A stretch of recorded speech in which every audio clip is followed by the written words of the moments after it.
panjang lebar kita sudah bicara tentang kurban hadyu, maka kita kembangkan sekarang kurban terkait dengan udhiyah. Kurban terkait dengan perayaan Hari Raya Idul Adha.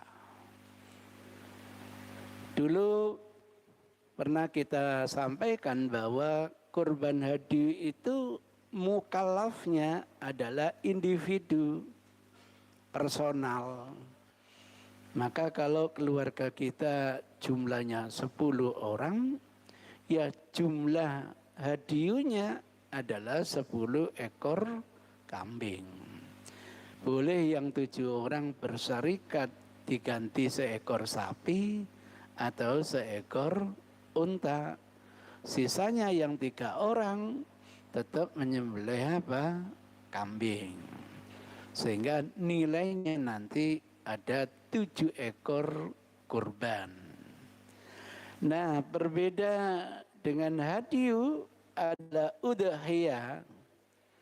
Maka mukallafnya itu bukan individu, tetapi kolektif atas nama keluarga. Saya bacakan hadis Mihnah bin Sulaim. An Mihnah ibni Sulaim radhiyallahu ta'ala anhu qala, Mihnah bin Sulaim ini berkata, kunna wukufan ma'an Nabi sallallahu alaihi wasallam. Waktu itu kami sedang wukuf bersama Rasulullah sallallahu alaihi wasallam di Arafat, di Arafah. Jadi ini manasik haji babak baru.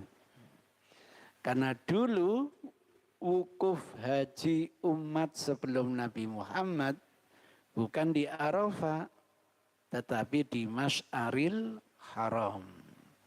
Dikenal dengan majma', tempat berhimpunnya umat. Juga dikenal dengan nama Muzdalifah. Itu dulu wukufnya umat sebelum Nabi Muhammad sallallahu alaihi wasallam. Pada waktu Rasulullah disempurnakan haji ini tidak di Majma' tetapi di Arafat. Nah, baru kita mengenal yang namanya wukuf di Arafat. Dulunya kita tidak mengenal. Fasami'tuhu yaqul, aku mendengar beliau itu bersabda, ya ayuhan nas, wahai segenap manusia, ala kulli ahli baitin fi kulli amin udhiyatun wa atira. Terhadap setiap keluarga, jadi mukallafnya bukan individu tetapi apa? Keluarga. Ya tentu bagi umat yang tidak sedang menjalani ibadah haji, ala kulli ahli baitin fi kulli amin, diupayakan setiap tahunnya itu udhiyah, untuk menyembelih kurban udhiyah, bukan kurban hadyu, tapi kurban udhiyah. Wa atira, dan penyembelihan kurban atira. Nah, ini apa itu? Kalau kurban udhiyah, tahulah kita nanti tanggal 10 di bulan Dzulhijjah, teman-teman yang sedang tidak menikmati ibadah haji, supaya rame-rame setiap keluarga itu menyembelih seekor kurban namanya udhiyah. Bukan hanya udhiyah yang diperintahkan oleh Rasul pada waktu itu, juga menyembelih atira. Atiro itu adalah penyembelihan kurban bukan di hari raya Idul Adha, tetapi di bulan Rajab yang oleh masyarakat dikenal dengan Rojabiyah. Kita memaklumi bahwa dulu itu orang-orang Yahudi lebih memuliakan bulan Rajab ketimbang bulan apa? Ramadan. Jadi bagi mereka bulan yang dianggap paling mulia itu bukan bulan Ramadan, tapi bulan apa? Rajab. Dikenal namanya ritual Rojabiyah. Salah satu bentuk ritualnya adalah atiro. Itu sejak zaman jahiliyah dulu. Itu ceritanya. Maka jangan kaget ketika Rasul memberi informasi bulan yang termulia itu bulan Ramadan, mereka tidak mau kalah membuat segudang hadis yang menunjukkan berbagai fadilah di bulan apa? Rajab. Entah kurbannya, entah puasanya, entah itu sholat malamnya, entah itu sholat rogoibnya, yang tidak kalah fadilahnya dengan bulan apa? Ramadan. Itu supaya difahami. Hasil penelitian tidak ada satu hadis pun yang sahih terkait dengan ritual apa? Rajabiyah. Nah, hadis ini kan menunjukkan bukan hanya disyariatkan udhiyah, tapi juga disyariatkan menyembelih kurban di bulan Rajab. Tapi mohon maaf, pada akhirnya kultur Rajabiyah ini dihapus oleh Rasulullah Shallallahu Alaihi Wasallam. Itulah perjalanan hukum. Ini menjadi pelajaran bagi kita. Ya tolonglah, jangan pertama kali diharamkan begitu. Diajak berpikir, yang nanti pada gilirannya dihapus ritual Rajabiyah ini oleh Rasulullah Sallallahu Alaihi Wasallam.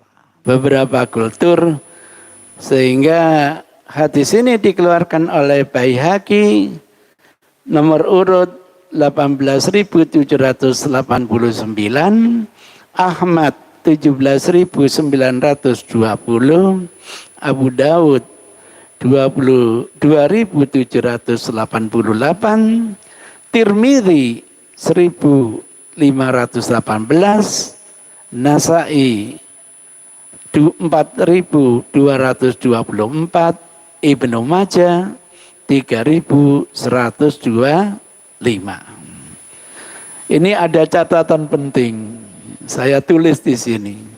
Awalnya Syekh Nasruddin Albani menilai dhaif, awalnya begitu. Namun akhirnya rujuk dan menilainya sahih. Itulah perjalanan ulama. Jadi awal meneliti hadis ini dhaif. Setelah itu diteliti kembali, ternyata hadisnya sahih. Itu wajar itu. Silakan periksa Sahih Sunan Tirmidzi nomor urut 1518, periksa juga Taraju'at Albani, rujuk-rujuknya Albani, hadis nomor urut 193. Ada catatan untuk udhiyah hukumnya tetap berjalan, sedangkan untuk aktiro hukumnya dihapus atau mansukh. Dalil mansukhnya mana? Hadis yang diriwayatkan oleh Abu Hurairah. Ini penting. Itu sebabnya mohon maaf Bapak Ibu, para pemirsa, Tidak cukup belajar hadis akhirnya sahih langsung diamalkan, tidak cukup. Karena kadang-kadang hadisnya sahih, hukumnya mansuh, sehingga tidak bisa diamalkan. Ini salah satu contoh.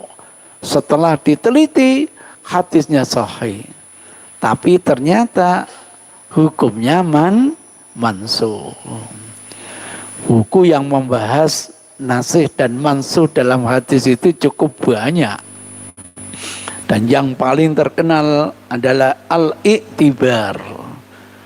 Di dalam kajian nasikh dan mansuh hadis. Saya ingin nanti kalau ada kader yang siap, sudah kita download bukunya, sudah berupa Word, nah, tinggal menerjemahkan ke dalam bahasa Indonesia.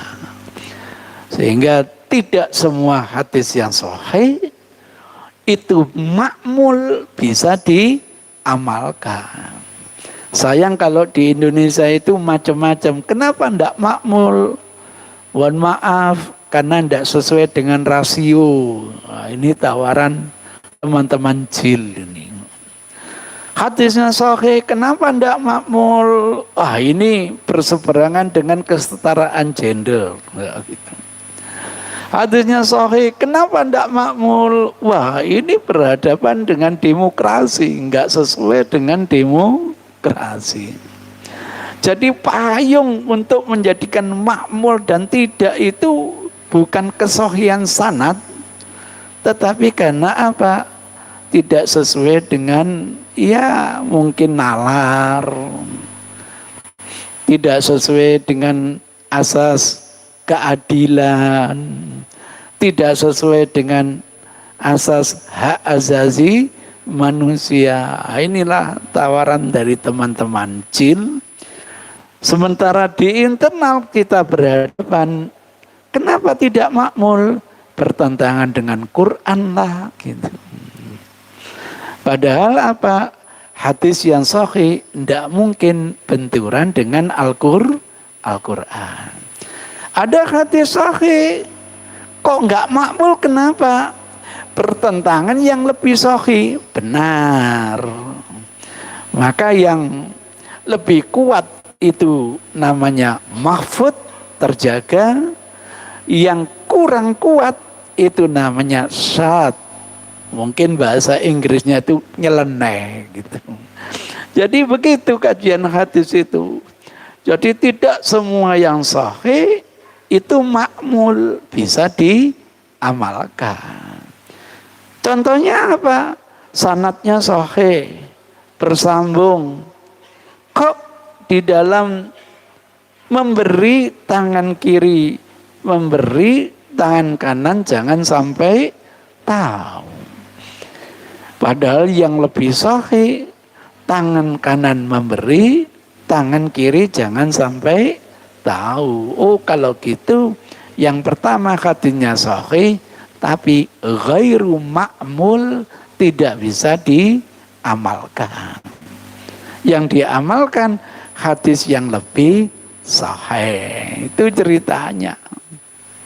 Nah, termasuk yang ghairu ma'mul, hadisnya sahih, hukumnya mansuh. Ini enggak semua orang bisa menyelesaikan. Ini hadis yang dianggap mansuh dikeluarkan oleh Bukhari nomor 5156, Muslim 1976, Tirmidzi 1512, Nasai 4222, Abu Ya'la Al-Musili dalam kitab Musnadnya nomor urut 5879. Apa yang dinamakan fara', apa yang dinamakan atiro? Fara' itu adalah tradisi orang-orang jahiliyah kalau punya unta betina melahirkan yang pertama kali tidak boleh dibisniskan. Nanti kalau sudah layak disembelih Permasalahannya bukan karena disembelihnya, sembelihan itu kok dihadiahkan kepada berhala. Ini problem teologisnya. Kalau sekedar dikorbankan untuk kepentingan sosial, bagus. Tapi dikorbankan untuk kepentingan berhala. Nah, termasuk tradisi kuno sampai sekarang berjalan itu. Panjenengan mungkin pernah di Saudi Arabia mendengar yang namanya, mohon maaf, kurma jenisnya itu purno. Kurma yang masih perawan. Gitu. Apa maksudnya? Kalau sampai menanam kurma, pertama kali berbuah, buah yang pertama kali itu tidak boleh dibisniskan. Itu harus disedekahkan. Sampai sekarang kultur itu. Dan itu tidak ada di pasaran. Alhamdulillah, saya waktu dinas di Saudi Arabia dapat hadiah 1 dus besar, saya bagi-bagikan kepada teman-teman, Masya Allah. Ini khasiatnya luar biasa. Maka saya berharap kalau sudah mengkonsumsi buah ini, nanti kalau di hotel jangan 2 orang, 4 orang ya, 1 jodoh aja gitu. Kok gitu Ustadz? Nanti kalau 2 jodoh diodak-odak temannya, kok suwe gak mari-mari gitu.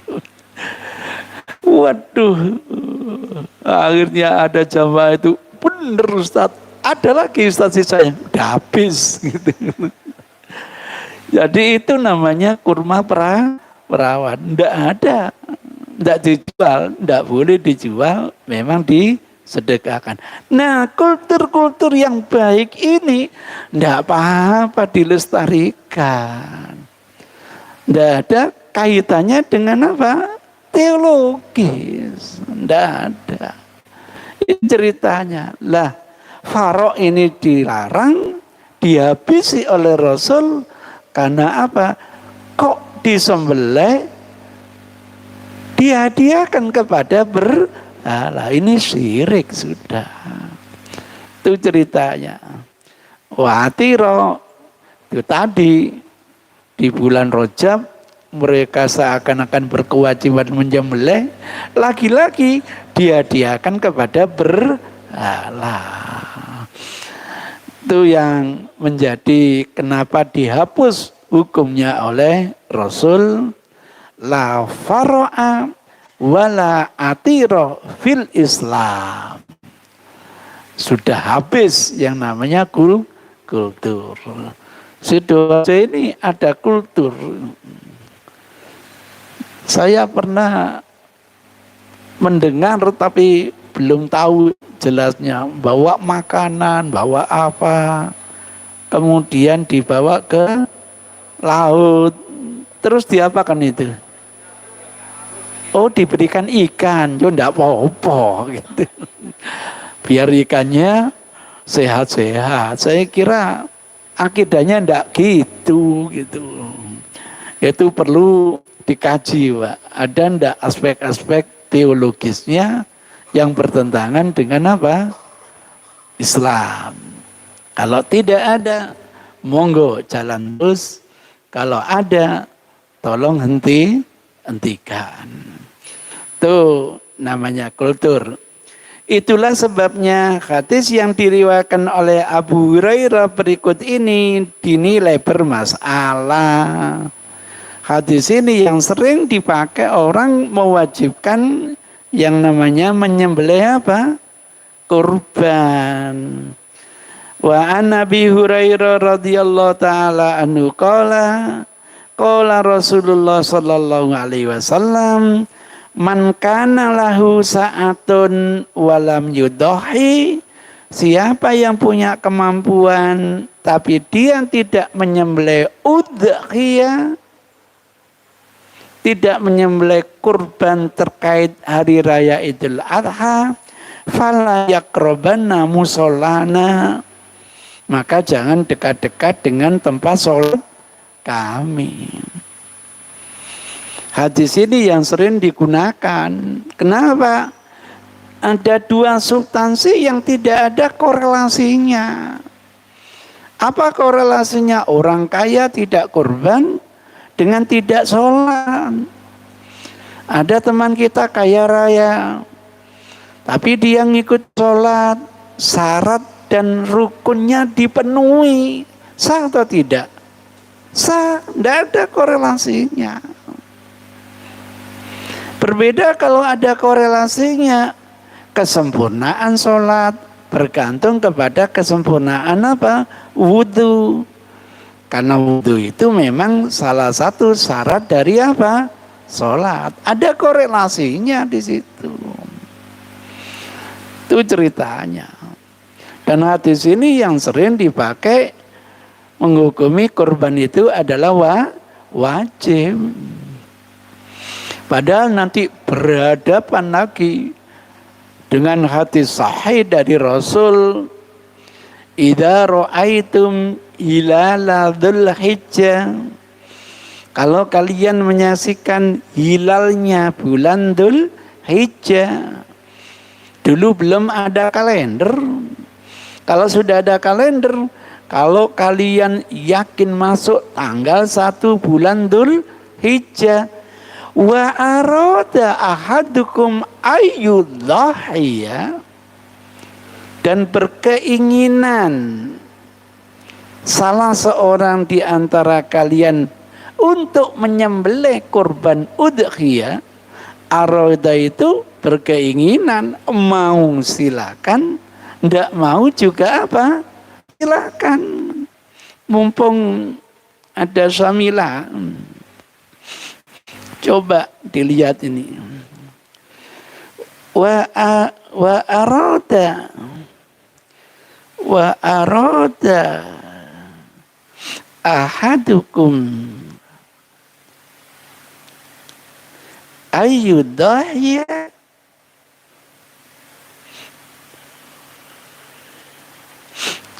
coba.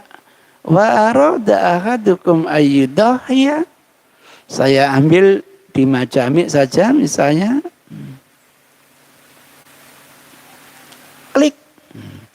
Nah, idza dakhalal ashru, apabila memasuki 10 hari di bulan Dzulhijjah, wa arada, dan berkeinginan, ahadukum, salah seorang di antara kalian, ayyudhiyah, untuk menyembelih kurban udhiyah.